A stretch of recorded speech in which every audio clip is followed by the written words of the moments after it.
if she never received patience, okay, when she was a child, or if she had to grow up pretty fast, it's kind of going to be very complicated for her to understand what it means to be patient with people. Let's say, or we'll say even this, even when it comes down to someone simply, if they didn't even do the necessary inner work to give themselves that patience, how can we possibly ask that from people?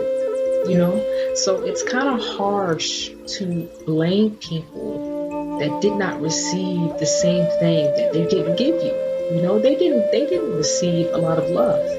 In fact, they received a lot of abuse. And most of them, if anything, have not dealt with that abuse. They have not dealt with the actual traumas that impacts them to this very day.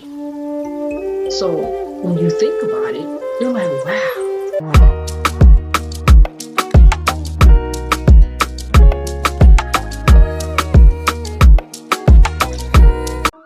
Greetings and gratitude. Welcome to my channel, Life Coach with Z. It's your girl Z, aka Zalia. I gotta do that every time.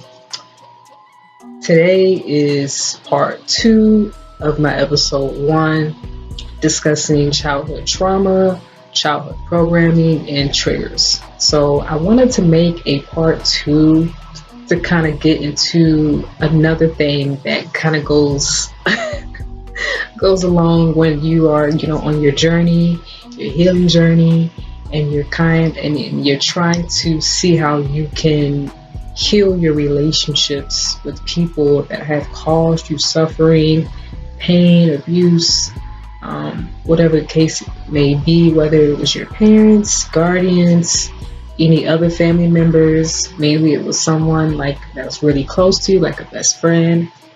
It can even be like something related to school, your jobs, co-workers, anything. Fit this where it needs to be fit the shoe where it needs to be fitted. And let's get right on into it. So the first thing I want to talk about is so let's say you had a relationship with someone that was very abusive, whether it was emotionally, mentally, physically, financially. Let's say they were also a narcissist. Let's just put it all on the table, okay?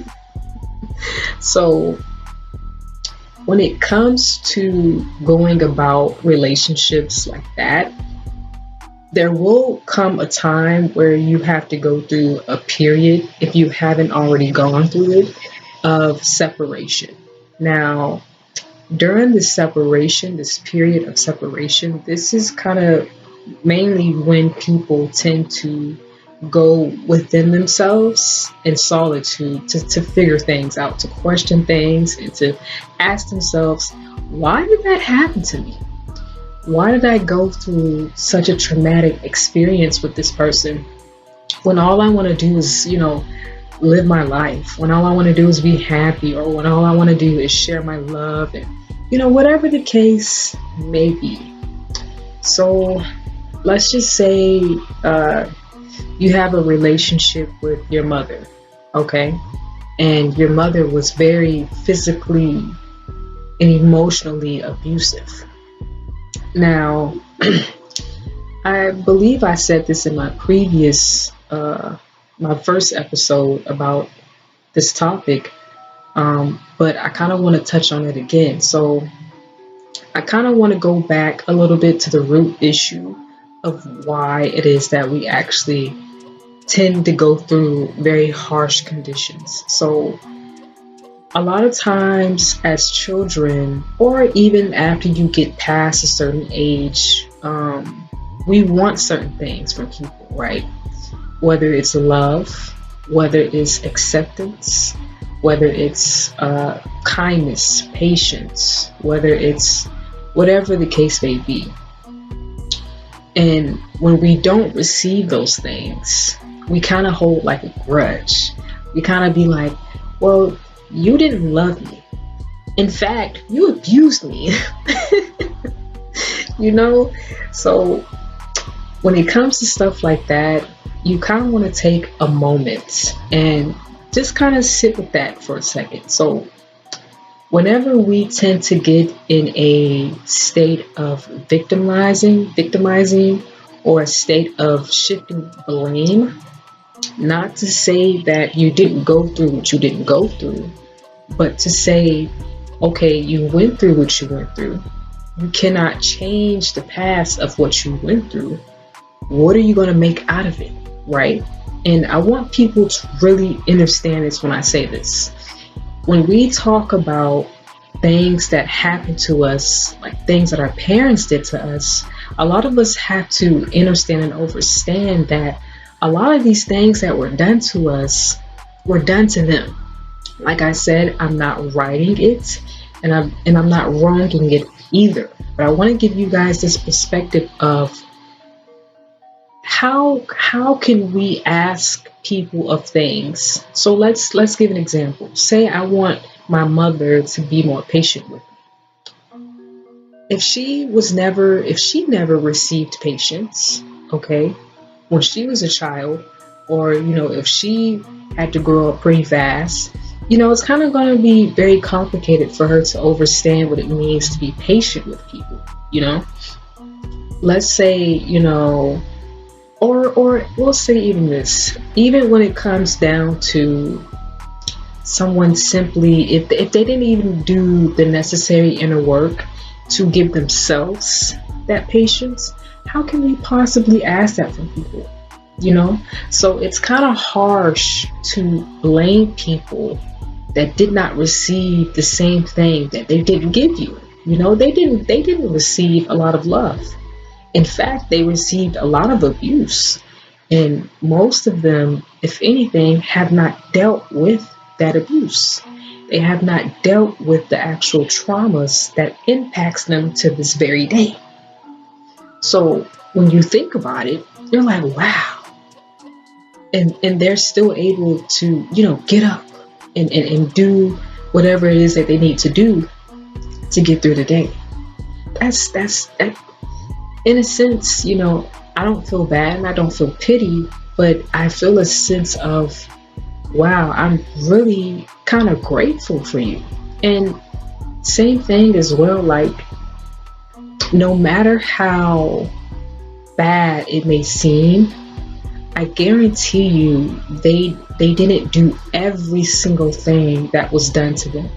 Now, this might not be the case for everybody, but I want to say most of us are energy is always in motion, and we're always frequently changing, even if it's little by little, step by step. We're all still pretty much changing as we continue on with our lives. So even if I still received abuse of some sort, I can see that it wasn't as terrible as what my parents went through. Even though it wasn't the best, it wasn't as bad. And that is something I can be grateful for, despite me still going through very abusive things, okay? Not only that, like I said, how can we blame people?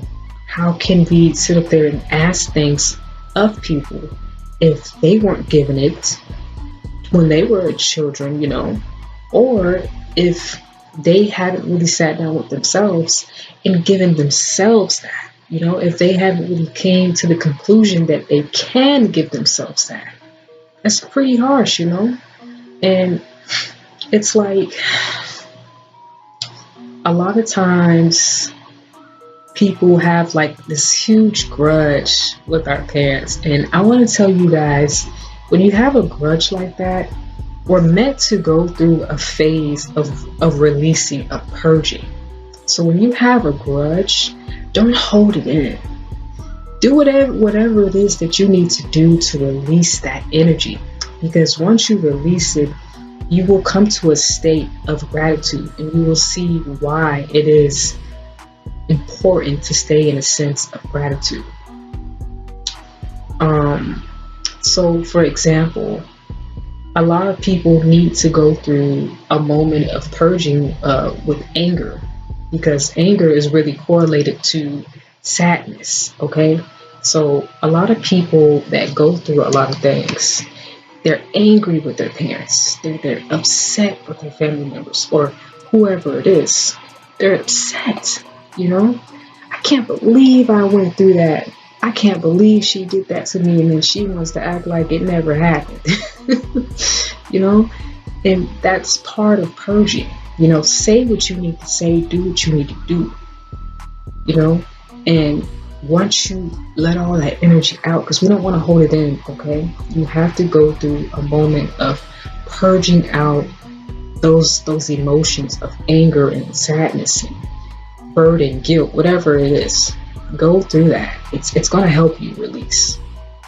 So I had wrote something down that I wanted to say, but yeah, it's like if our parents didn't give themselves that patience, that peace, that love, they're not going to be able to give it to people. Okay? Now, it depends on who it is as well. So we're not going to ignore the fact that there are people out here that can very well give it to certain things.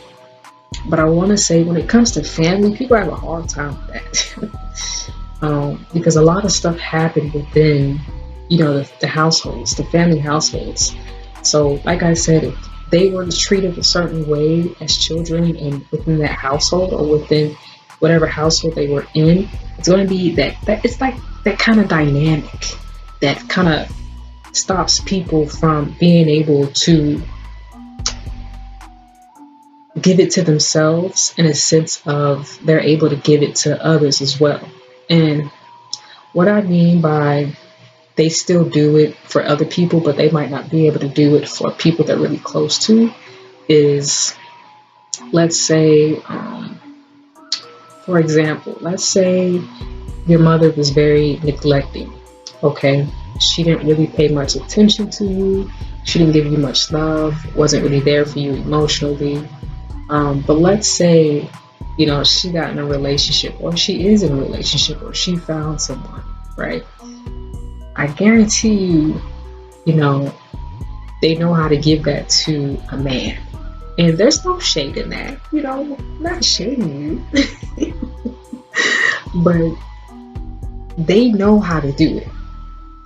They just choose when and how they're going to do it and who they're going to give it to.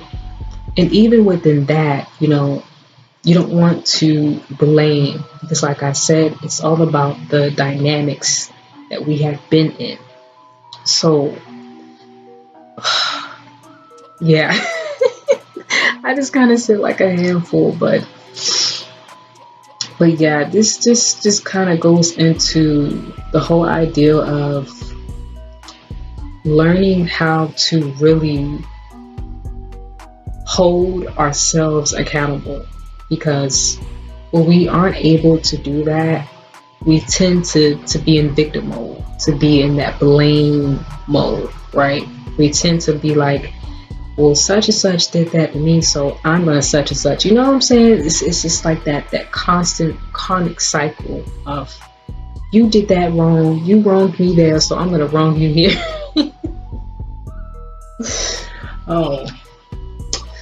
Oh, so yeah, be very mindful when it comes to if you are being either judgmental, when you're shifting blame onto people. Not to say to not hold people accountable, but like I said, if we are all able to hold ourselves accountable first, then we can learn the mechanisms on how to hold others accountable, because that is also part of our journeys. But we must first hold ourselves accountable before we can hold anyone else accountable.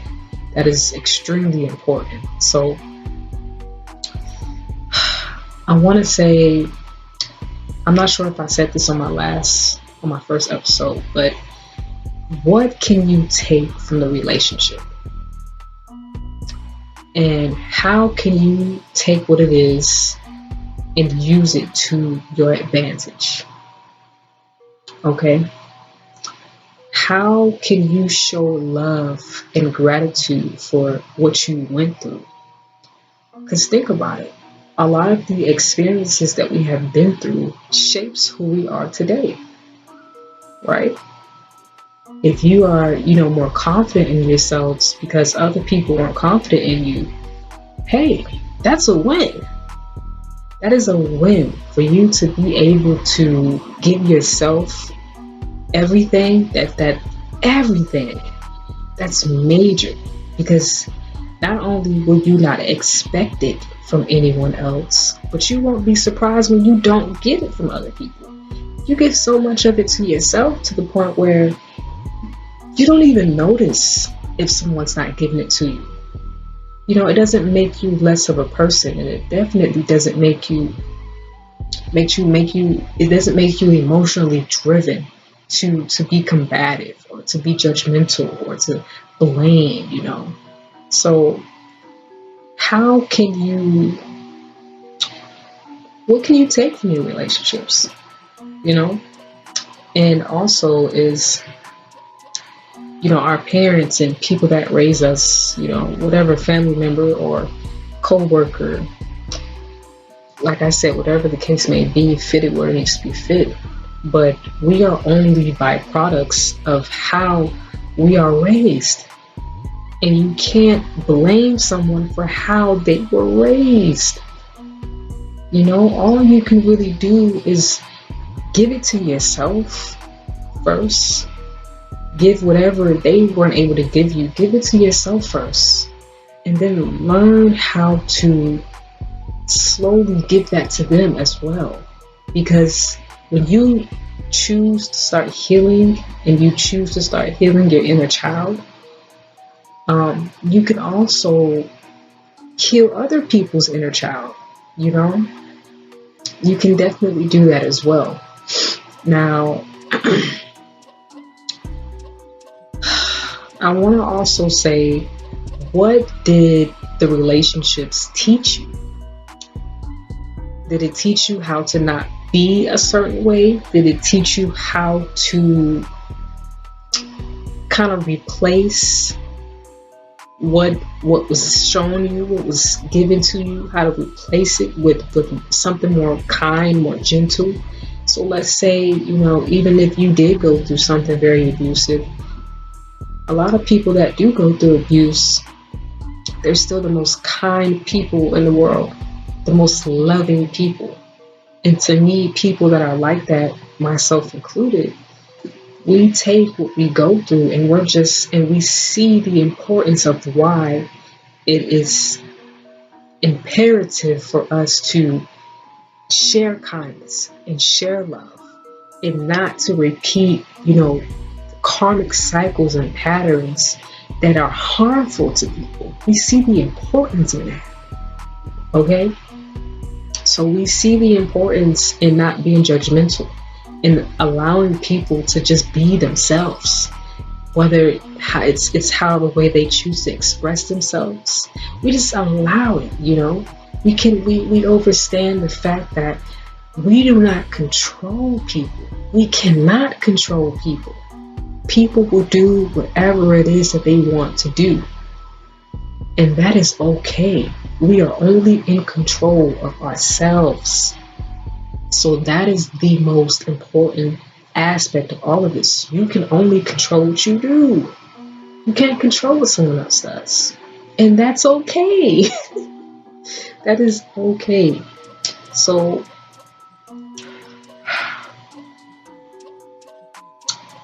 yeah, just take what you can from those relationships, whether it builds you up to the person that you are today, whether it made you give something, made you give to yourself instead of asking it or trying to get validation from other people. That's something that you can take from relationships. That's a positive thing that you can take from relationships. And, leave the rest. Leave the rest, because you can't control it. You can't change it. So it's best to take what you can and literally leave the rest. Because when we hold on to things in the past, it keeps us in this loop, in this constant cycle of combativeness, but with ourselves. With ourselves. We are always in our own way. There is nobody holding us back more than we hold ourselves back. So definitely leave what you cannot take. Do not put your attention on things that do not serve you. If it doesn't serve your highest good, leave it. It may take some time, but constantly be mindful of just purging that energy of things that just it's not helpful. Okay? And I'm pretty sure I also mentioned this as well, but change and shift your focus, shift your attention on what you went through, what you experienced. If you think it's something bad, okay, try to shift it to how it was helpful, how it was good. Because like I said, a lot of people have this mindset that pain, suffering, and abuse is this, and I'm not saying it's not painful, but they have this connotation that it's this awful thing that we should never go through. That we should never go through darkness. That we should never go through things that are challenging, that are difficult. And I want to tell you, how could you heal? How could you evolve? How could you grow if you don't go through the darkness? How? And I'm not saying that you can't grow in the light, but you wouldn't have anything challenging you. You wouldn't have anything quite literally strengthening you to the point where you understand the importance of both the light and the darkness. Right? So it's really important for us to really take our situations and our experience and use them as a catalyst to literally shift us into a higher consciousness and a better way of thinking, so it doesn't hold us back. But yeah, you can't change what happened to you, but you can send yourself love. You can send yourself forgiveness and grace, and that it is okay that you went through that. It's okay. 9 times out of 10, it really does. I'm a 10 out of 10. It's there to strengthen us. It's there to help us grow, but you have to see the vision in it. You got to see the bigger picture in it. What we go through has such a greater purpose than what we can really understand right now. And it's kind of hard to do that, when you go through really harsh things. And I get that. I've been there.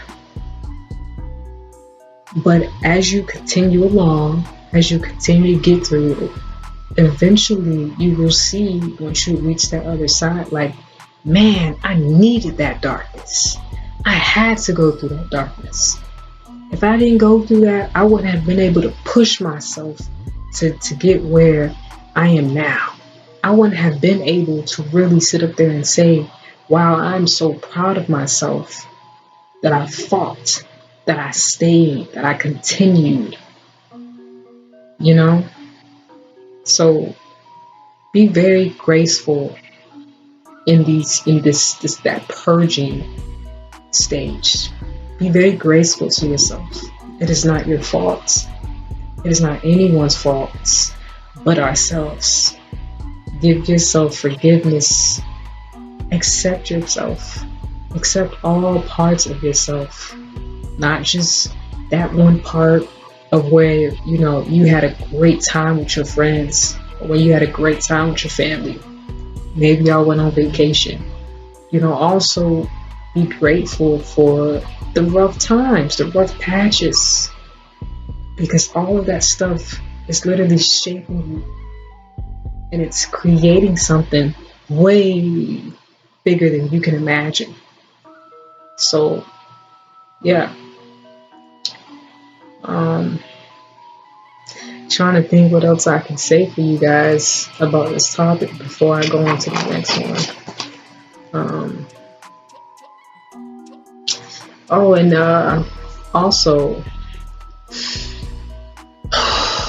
this one might, this one can be kind of rough for people.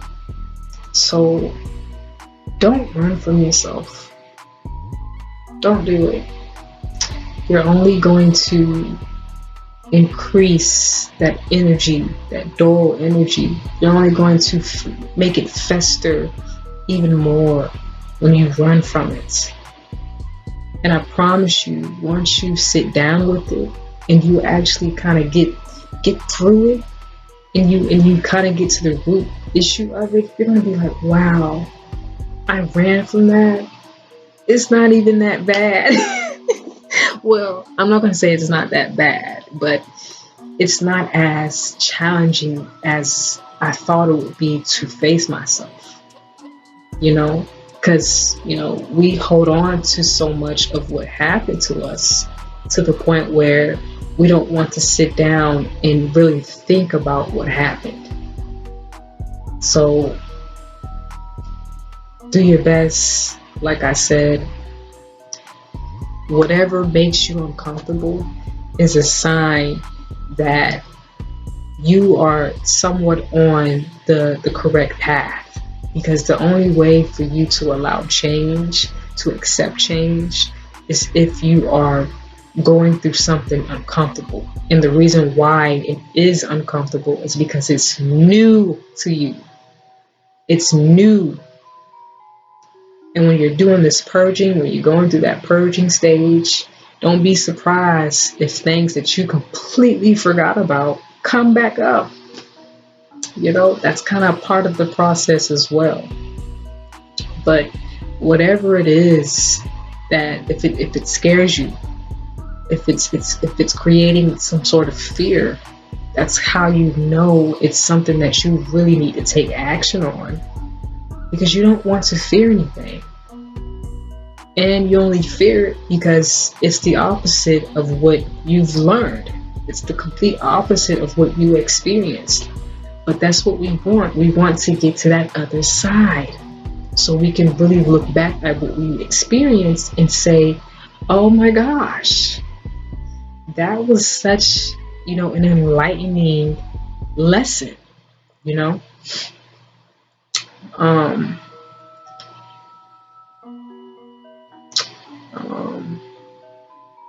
But yeah, we can't really expect things from people if they didn't receive it. So keep that in mind. And if they didn't heal their own shadows, it's going to continue. It's going to keep continuing, you know? So I advise, if you want to really step into your purpose, into your highest timeline, into your best self, face yourself. Face what you went through.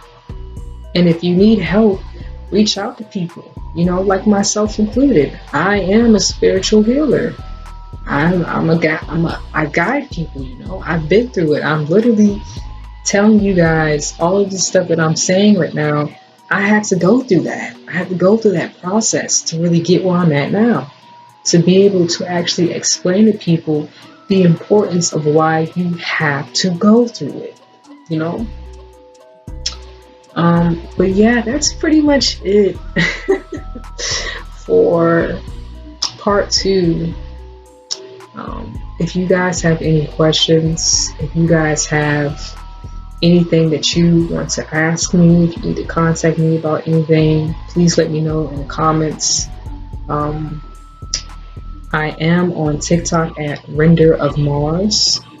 You can message me on there as well, DM me. But yeah, thank y'all for listening. I appreciate y'all so much. Like, comment, subscribe, and share. And I will see y'all on the next. Peace.